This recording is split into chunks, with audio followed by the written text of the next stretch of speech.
Hey, so you're moving to Florida, and up here in the Jacksonville metro area or anywhere in Florida, and you hear about, you're going to get homeowners insurance, and you hear about Citizens. What is Citizens? Well, Citizens is the state-run insurance for when people can't get insurance, you know, from private carriers. But are you safe with Citizens? Do you think you can't be canceled? Oh man, I've got horror stories tonight to tell you about all that. Hey, this is my show on the market update here up in North Florida. Now we're in season 3, and this is week 2 of my show, where I cover all the market data up here in the Jacksonville metro area. In fact, in this video, I'm going to be covering this. Okay, I'll be looking at tonight, what is the current active listings, how many sold in the last 7 days, how many homes are under contract, how many new homes sold in the last 7 days? What is the current active new homes listings? That would be your new home inventory. How many active listings are in foreclosure status? And that will also include pre-foreclosure and short sales. How did people pay for these homes? What percentage of homes sold under list, at list, and above list, and much, much more. All this from my MLS account. I'm also going to take a look at the condo situation, but this Citizens thing, oh my gosh, wait until tonight when I show you some horror stories on what's happening with that. Hey, you know what? I'm just a regular guy who happens to be a real estate agent up here in Northeast Florida. And you know what? Every week I do this show where I take you into the back end of my MLS and show you the real numbers in real estate, what's going on up here. So first off, let's look at the MLS data, and we're going to start off with those active listings. Okay, here we are in the back end of the Northeast Florida MLS, and the first thing we're going to look at and see what those active listings are. That number is 8,816. And that is your inventory. That is your current inventory. All right, next thing we're going to look at and see how many sold in the last 7 days. Okay, that number is 508. Next, we're going to take a look and see how many are active under contract. Okay, this number is 1,573. And let me recheck that. Let's see. 1,573. Yeah, that's correct. All right. That is ones that are under contract with contingencies. Okay. Now, after the contingencies expire, then it goes into pending status. So let's see how many are pending in the last 7 days. Okay, that number is 450. And when you add up the total pending and the total active under contract, then that's when you get the total under contract. So pending plus active under contract gives you the total. All right, next we're going to see how many people withdrew their listings in the last 7 days. That number is 72. And something I need to do, I need to go back to the solds, okay? Or the sold, that was 508, and then what I need to do is right away I'll export that, and this is where I'm going to get a whole bunch more data than what I'm showing right here once I export that. Okay, then we were back at the withdrawals, which was 72. Now withdrawals, they are still active listings, they just can't be shown, and usually that reason is people take them off from showing if they need repairs. Someone in the family could be sick, somebody's working at home and just can't break the time to actually allow a showing. So there's various reasons, but they are still active listings. Next, we're going to look at expired. And 101 expired in the last 7 days. Now, expireds are different than withdrawals because expired listings are homes that did not sell and they are off the market. Okay, next I'm going to take a look at new homes, and we're going to see how many new homes sold. Okay, that number is 117.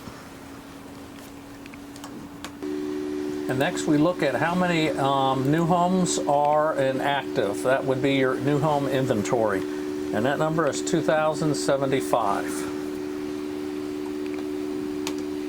All right, the next thing we're doing here, we got to look at the foreclosures. That's what it is. So in this, what we look at foreclosures, pre-foreclosures, and short sales. So right away, let's start off with the foreclosures. And these are those that are foreclosures that are status foreclosures out of the active listings.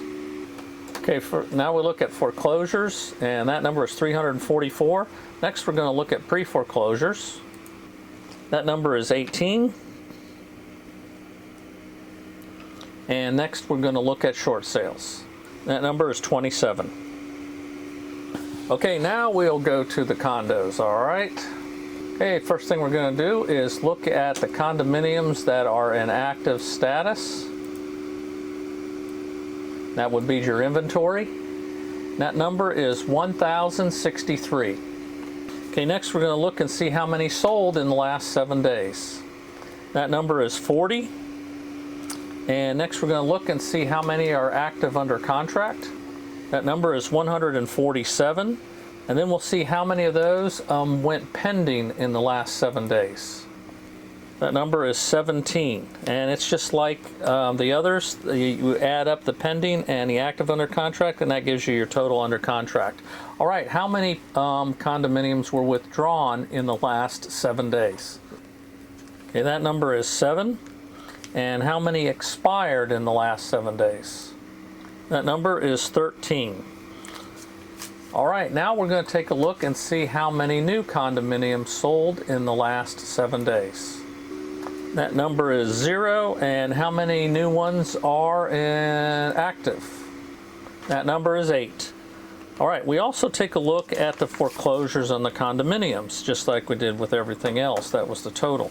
So what we're doing is we're just separating the condominiums out of the total. So when we look at just condominiums, let's see how many are inactive. They're active right now, but in foreclosure status.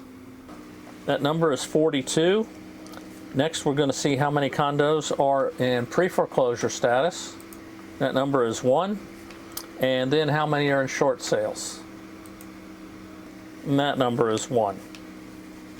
Okay, now I'm going to take all that data and I export it into, and it comes into an Excel spreadsheet. It looks a little messed up like this with a lot of numbers hard to read. So what I do is I put it into my own Excel spreadsheet that I created to make things a little bit easier for you to follow and for us to look and see what's been happening over the last 2 years, okay? And that's what we're going to do next. All right, but first, before we get to that, while all the data's, crunching out, let's take a look and see what those interest rates did this last week. Okay, here we are into the rates, and as you can see here, the rates have gone in the wrong direction. Okay, after coming down, now we're going back up. Last week we were at 7.02, and now we're at 7.17. All right, let's see what those FHA rates are, because they're generally a little bit less. Okay, here, same thing. Okay, these red arrows all over the place. Last week we were at 6.55, now at 6.7. Okay, let's see what those VA rates were. VA had us at 6.57 last week, all full of red arrows, and ended up at 6.74. All right, now next we're going to take a look at those Excel spreadsheets that I have where I break it down, and you can look at the previous weeks and we can see how it all plays out and to get an idea of what's going on. All right, so now let's look at those Excel spreadsheets. All right, here we are into the Excel spreadsheets. So we're going to start off with, now for those of you that are new to the show, I've got the current weeks here like in the yellow column. You see here season 3 week 2, that's this week's. And the previous other weeks are in the yellow columns also, so it's easy to look and see the trend, what's been happening in the past few weeks. And I do this all the way through like this, so you can go back and scroll through and check. And I'll tell you later how to get this Excel spreadsheet.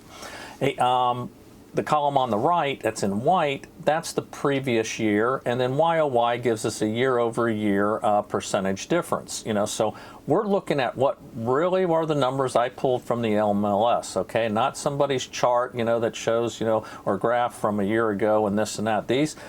I've been doing this now for over 2 years, okay? So let's start off right here. We're looking at the active listings. 8,816, okay, and then just so you can see, like, it has increased, okay, from last week, so it has been up, and definitely a lot up from last year at this time. Look at the difference, up 60 almost 63%.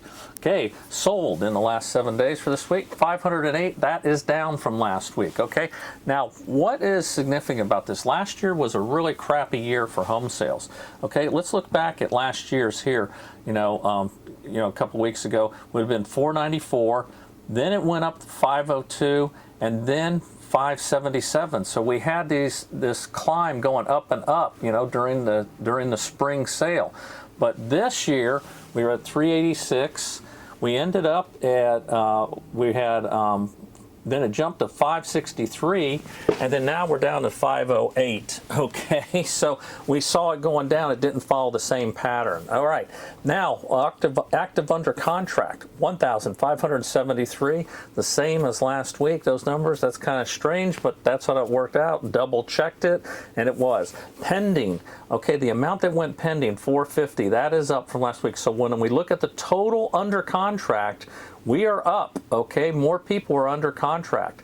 Now, the sales, those are affected by, the pending's closing, so it can be, different things holding up the pending. I'm seeing more now issues with financing. At the last minutes, delays because these lenders want this and that and this and that. At the last minute when they had all month to get these documents, now they come up at the end, when you're about ready to close. And I've seen delays, a lot of delays because of a lender, not because of the buyer or seller, okay? So now we look at withdrawals. 72 people withdrew. Expired, 101 expired. New homes sold, 117. That is also down from last week, but it's not as much down as the overall. Now it's less than what we were selling last year at this time for new homes, okay? Now we look at the new homes active, 2075. That's showing the same. Again, I don't know. I double checked, and that's how it was. Now, this part here I like. The percentage of homes sold that are new, 23%. So you see, it did jump up. So we're almost 1/4 of the homes sold are new. And I'm telling you, the more homes that I see of used homes for sale that need so much work and crap, and even if you're not from this area, what they're going for in other places, the new homes are a better buy compared to some of what's out there. All right, let's take a quick peek at the condos. Now, active condos, okay? We've got 1,063, so it's only up a couple. Sold condos, 40, so they actually increased. The condo sales increased, and the percentage of actives that are condos still staying around the 12% range. We haven't seen this nightmare yet. It's gradually getting there, but up here in North Florida, as it has been in some other parts of the state. All right, how do people pay for these houses? All right, here we look at, here we are, and week 2 here, season 3. Look at 27.76 paid cash, okay? Almost the same paid conventional as last week. FHA dropped a little bit to 16. And the VA, almost 12. Okay, others were 2.36. All right, let's take a look at that foreclosure chart. And here we look at the foreclosures, 344. So it did increase after it went down. So it went back up some. Pre-foreclosures at 18. Short sales dropped some to, we were at 27 for the total. 389 because of those short sales dropping, compensated for those foreclosures that went up. So the total up didn't go up that much, okay? So we're, we got to watch this. Are we seeing a slowdown in these total foreclosures, short sales, and pre-foreclosure stats? All right, next chart. Here we are where I look at the homes that sold under list and the homes that sold at list and above. All right, this is the percentage, all right? So right there, it's almost the same. We're seeing since the last 3 weeks here, 70.87 under list, at list 15.75, and above list 13.39. And I will tell you something about this above list. Okay, like when I get to the home of the week where I show above list and all that, it's not that much above. The above list, okay, there's 13.39, but the amount that they're selling above list is a lot less. We're seeing more like around, you know, 1,000, 5,000, 10,000, 15, 20, 30, instead of the crazy 100 and 200,000s above list. So that has slowed down. So keep that in mind, you know, when we look at these percentages. All right, let's look at the categories.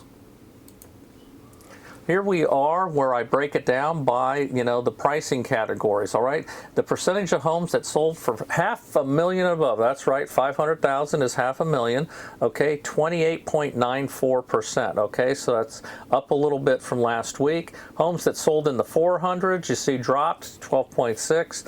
Ones in the 300s went up a little bit. 200s, 20.47, so about the same. And homes that sold below 200, you know, pretty close, you know, about almost 11.5. And, you know, when we look at that, we're, you know, it's interesting just to watch. You know, it's funny, like I say that sweet spot right now is in the 300s, and it seems to be true. And then, of course, you know, you got the 500s and above. That's a lot of some new homes out there, but I'm seeing more of these new homes in the 300s, and I'm going to start showcasing some of those in other videos. All right, let's look at the new. All right, new homes that sold under list, 67.52%, so that increased from the last couple weeks. Homes that sold at list dropped 13.68, and homes that sold above list, we're like right there at 18.8%, okay? So, oh, something I wanted to show, I forgot to mention. Let's go back a chart. All right, there on the right is the new homes that sold for those price ranges, the amount, okay? You saw 42, you know, at the 500K, 12 in the 400s, 41 in the 300s, 22 in the 200s, and none below 200. Okay, now let's see, go back to that new chart, and there we are. So we already showed that. Okay, now what I'm going to do is go into the MLS Advantage. Now what this is where it takes in all these other smaller MLS boards, and I take all the data from their solds through those 9 counties, because this Jacksonville metro area has the 9 counties. So I get all that because they cross-sell into ours and I cross-sell into theirs. So I'm going to put all that data together. We're going to see that gives us a bigger picture of the solds in the past week. And then also what I do is I break it down by counties. So because some people may care about Duval or St. John's or Flagler, so I show the sales by county. So we're going to break that down. So let's look at the chart for that right now. Okay, here we are in the MLS Advantage, and now we're going to look at these counties: Baker, Bradford, Clay, Duval, Flagler, Nassau, Putnam, St. John's, and Union. So we'll go over here and hit the search button, and that gives us 720. Okay. Okay, now we go look at the chart and we see them by counties where we're at, and we've got 5 in Baker, 1 in Union, 4 in Bradford, 57 in Clay, 69 in Nassau, 253 in Duval, 188 in St. John's, 122 in Flagler, 21 in Putnam, which brings us to a total of 720. And as you look there, it's funny how, like, sometimes just like Nassau is got 69, same as last week, so they kept it the same there. Baker seems to be doing a lot better too. All right, here we go to the condo Excel sheets, and here we are. Now we are in week 12 of the condominiums. Okay, let's start, because that was a separate show. I've combined it with this show. So this just started like 3 months ago that I started doing the condo information, so we can follow and see if North Florida is on the verge of the condo collapse or not, or if we're a part of it. All right, here we are, week 12. Okay, let's start off. Active listings for the condos, 1,063, you see up 2. Sold 40, okay, while all the other sales overall went down this week, condo sales actually went up. So we ended up with 40, so an increase from last couple of weeks.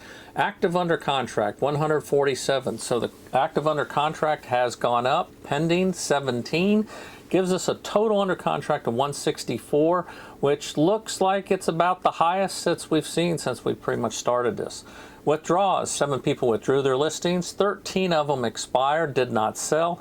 No new condos sold, and 8 new condos listed as inventory. All right, how do people pay for condos? All right, here we go. They see how they paid for it. Cash, 47.5 cash, 47.5 conventional. They split it. FHA and VA also split at 2.5 each. Now over here on the side, you see where it all comes out. 19 were cash, 19 conventional, 1 FHA and 1 VA. So you got your total of 40 units.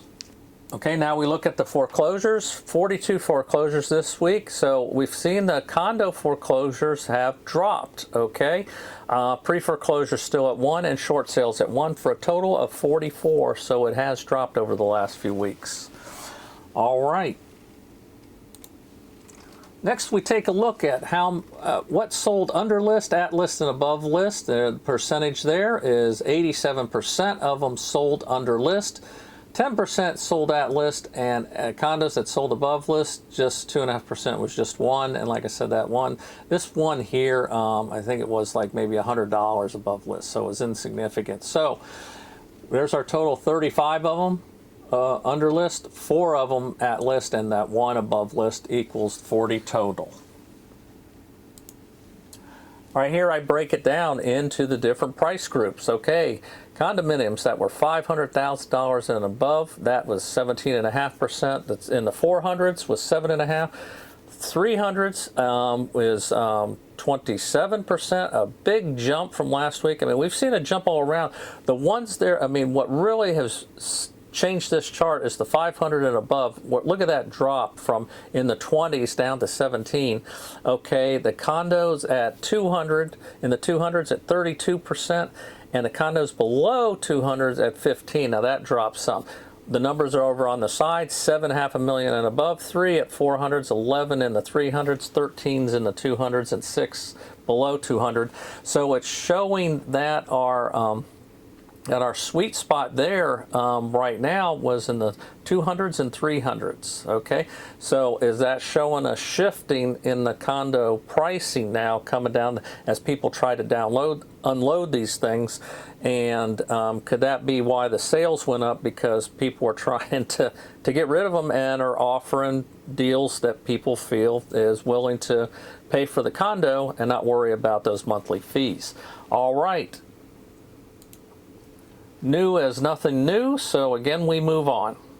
Okay, this chart here is where I look at the stories and the amounts sold, okay, in those stories. Now these are the total stories of the whole complex, not that particular condo, because of the law that says 3 stories and above are required to, you know, do something different than the others. Okay.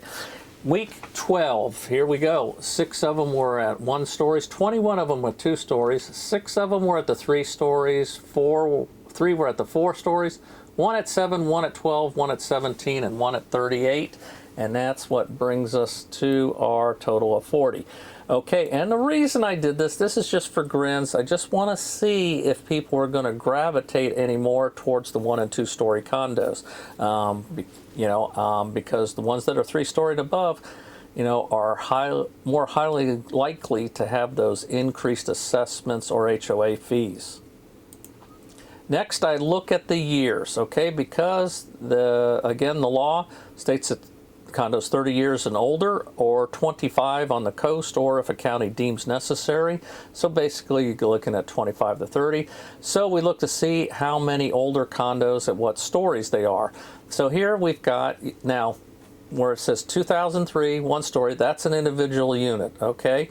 And then that 2001, that is an individual unit. So all this goes down to 40. So all I'm going to do is scroll this so you can pause the video if you'd like to look at it. I'm not going to count them all down.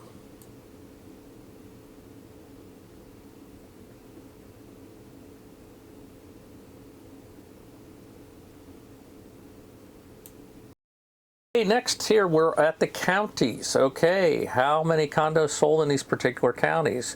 Duval County led the pack with 24. St. John's had 11. Flagler had 1. Nassau had 4. Bring our total 40 this week. Okay, this next one is where I take you see the original price then the close price is the selling price and the difference. Okay, so that difference shows how much below asking price this particular unit sold for. So what I did was this chart here shows everything that sold below asking price, and it just shows you how much below asking price these condos sold for, and then you can look at the price of the condo to see, you know, what they were doing. Okay, so again, I'm just going to scroll this down, and you can pause it as you like.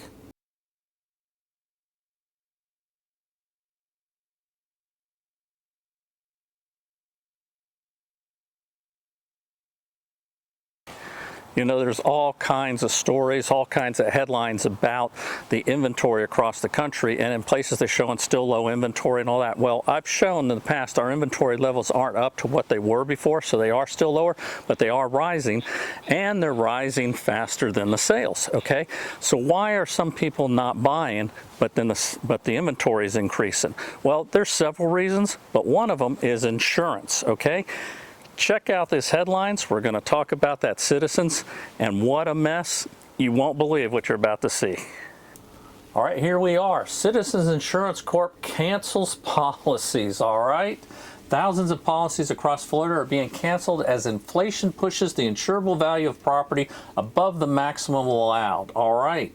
Here we are in 2019, Citizens Property Insurance Corporation, Florida's government-run insurance company of last resort, revised a ruling at the dwelling's maximum insurable value was $700,000, okay?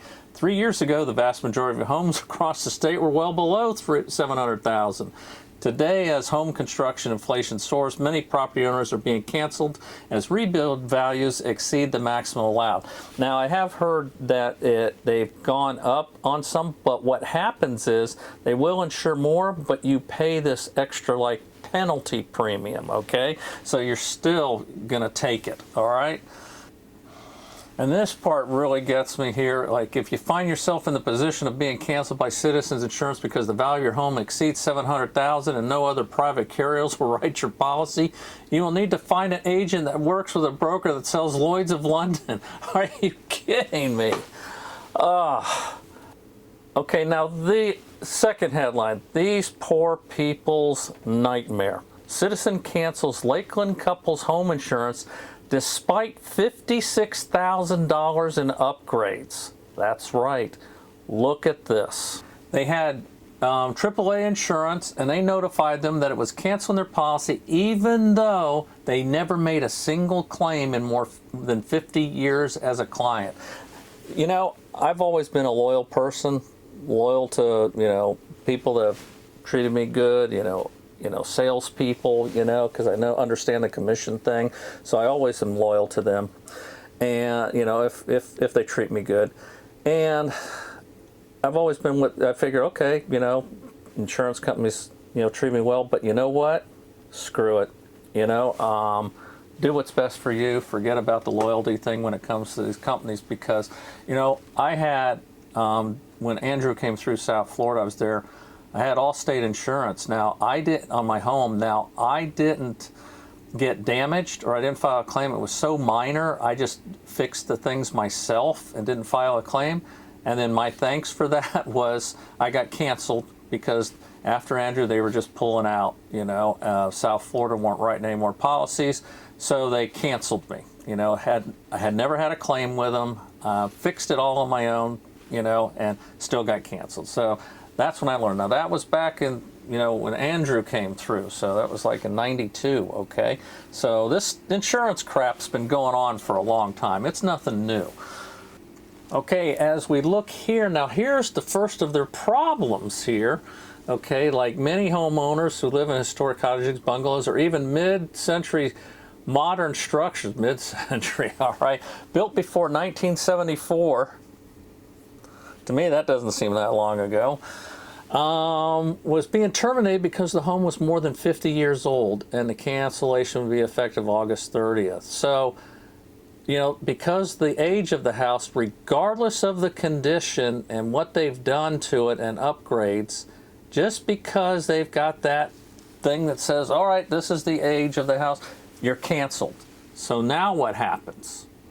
They ended up getting this insurance agent who not all of them can sell Citizens either, okay? That does sell Citizens property insurance, but they had to replace the roofing and bring up some wiring to code to get insurance. So see, Citizens just isn't a blanket insurance, no. Like a lot of people thought, okay? No, okay, so they still had to do that. So they went ahead and spent, they got a new roof. They, $21,300, a house rewired, 34. I don't know where that $34,500 comes from rewiring. I just don't see it. Oh, I know there's going to be electricians out there saying, oh yeah. But you know what? I've done electrical wiring and all that, and I don't see it unless the price of wiring and all. But again, I don't know this house and what needed to be. It just seems, man, like a lot. What they do. I know my experiences with some electricians hasn't been good in the past, so I saw that amount. I was saying, holy crap, And so all that, then they also paid for a 4-point inspection, $150 for the 4-point inspection, all right?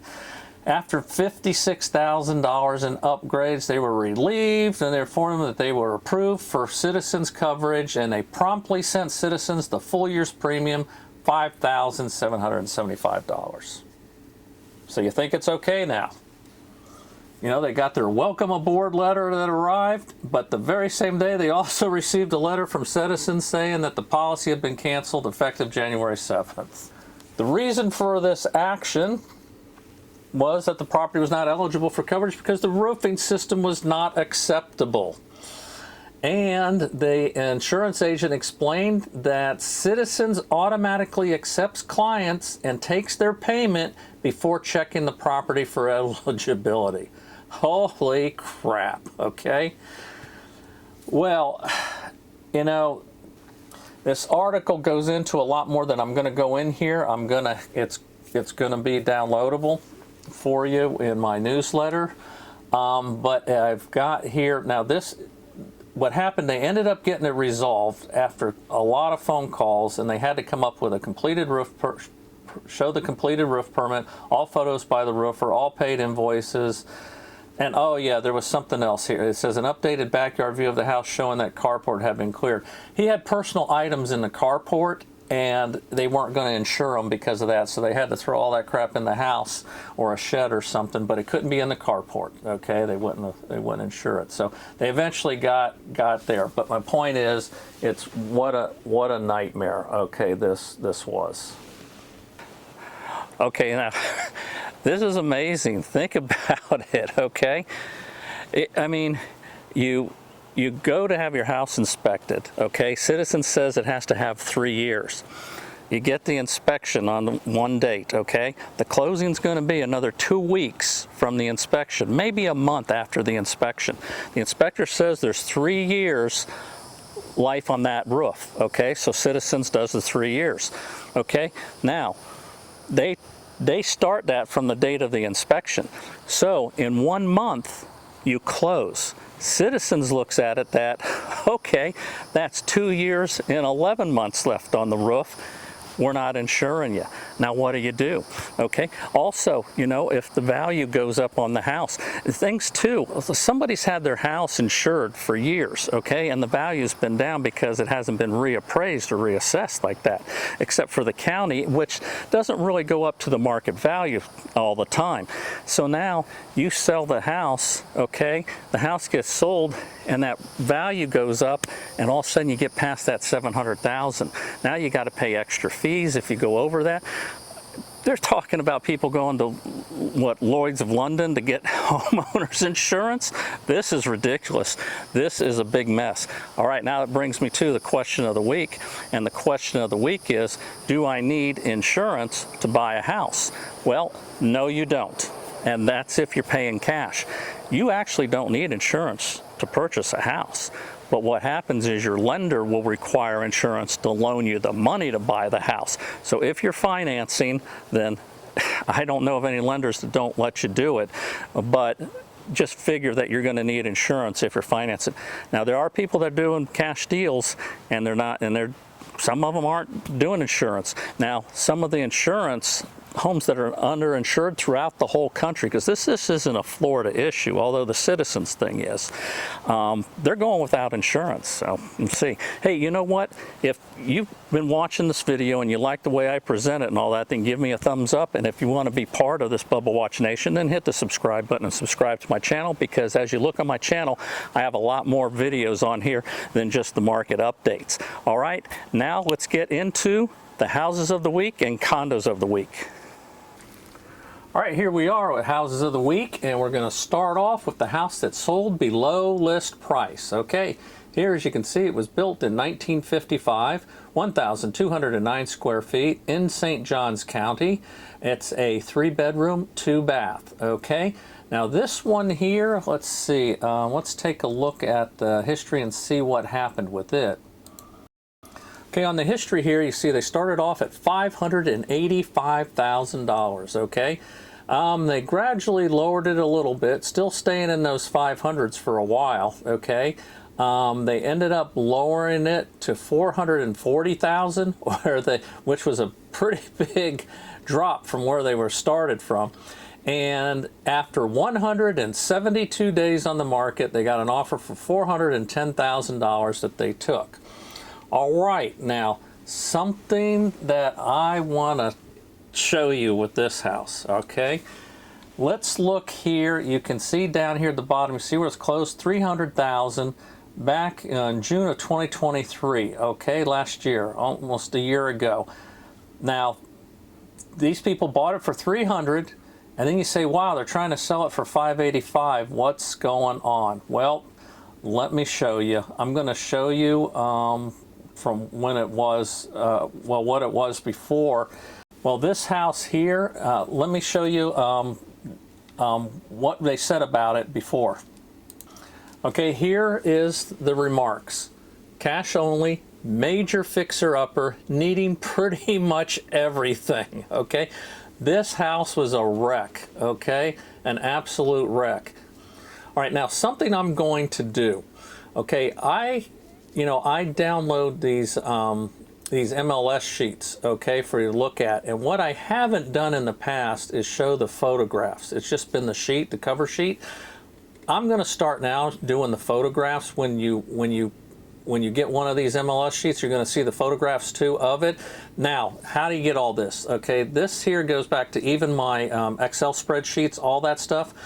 I got a weekly newsletter, and if you subscribe to that weekly newsletter, it comes out every Tuesday. I have links for my Excel spreadsheet that I use on the show, and I have links to these MLS sheets and documents also that I use on houses of the week. So you just send me an email to this address, tell me you want to be put on the subscription to it, and then you'll get it once a week in your email, and then they'll download. And you're going to see, especially this house, when you see the pictures, okay, of this house, what it was like, it was a disaster. I mean, the ceiling falling in, the floors all up. I mean, complete wreck. These people did a magnificent job when you look at the other pictures, and that is what happened.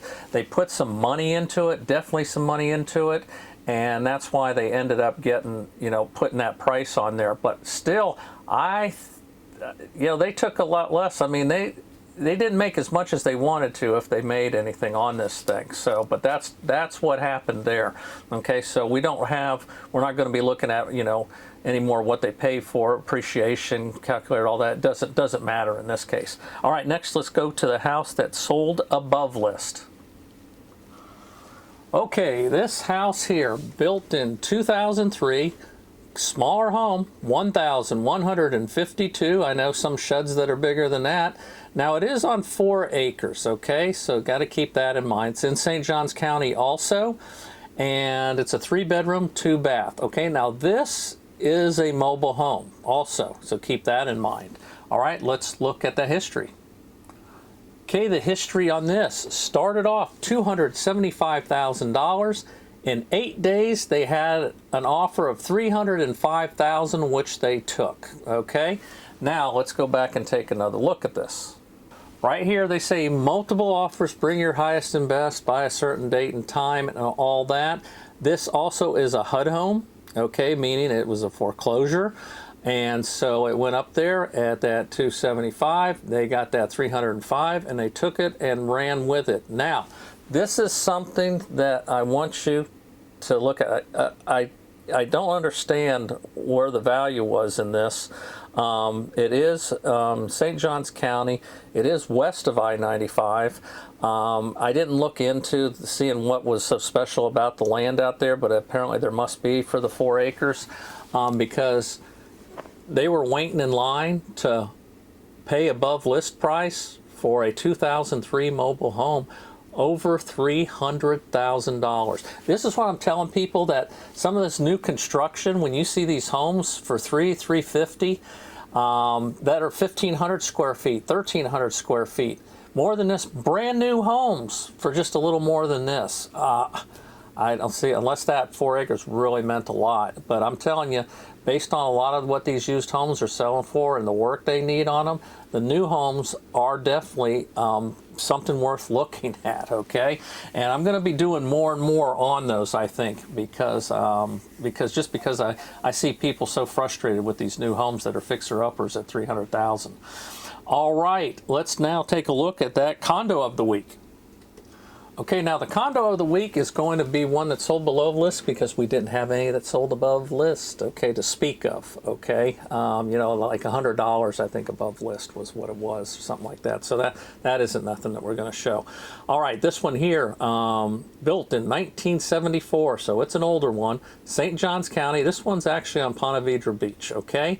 It's a, it's 2-story total structure for the condominium complex, okay? So it doesn't fall into that 3-story business.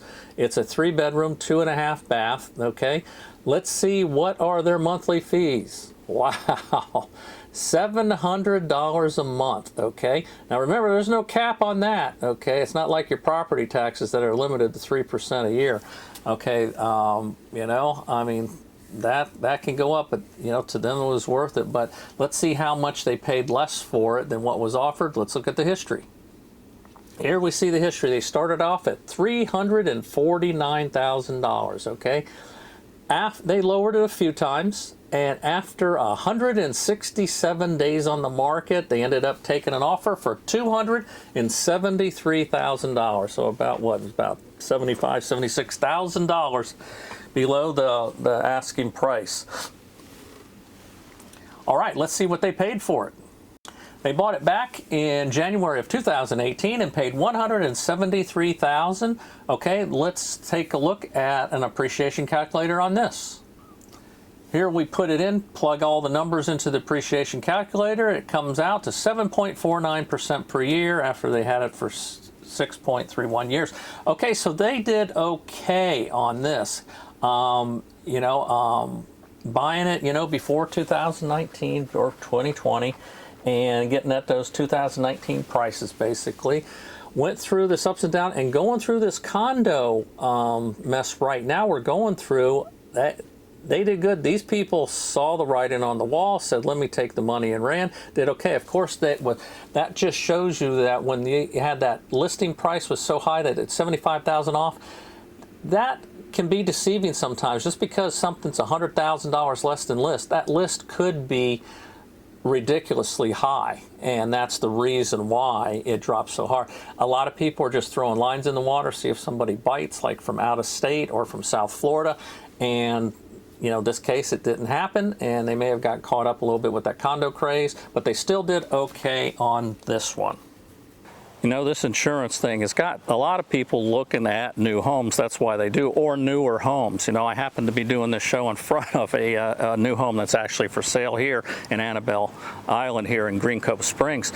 But because of the newer homes and the new construction homes, they're easier to get insurance. So a lot of people are gravitating to that, and it's going to make some of those older homes harder to sell, you know, because of the insurance issue. And if you're relocating up here in North Florida or Jacksonville Metro, and whether you're looking to buy a new home or a used home, then just get with me at this number and at this email, and then I'll meet you out there and we'll set it up, especially new construction, because I do have an offer that the builders aren't going to give you. Okay, hey, you know what? This concludes here. This is let's see, season 3, yeah, week 2. I can't keep track of them all. Next week is week 3, and until then, I'm out of here.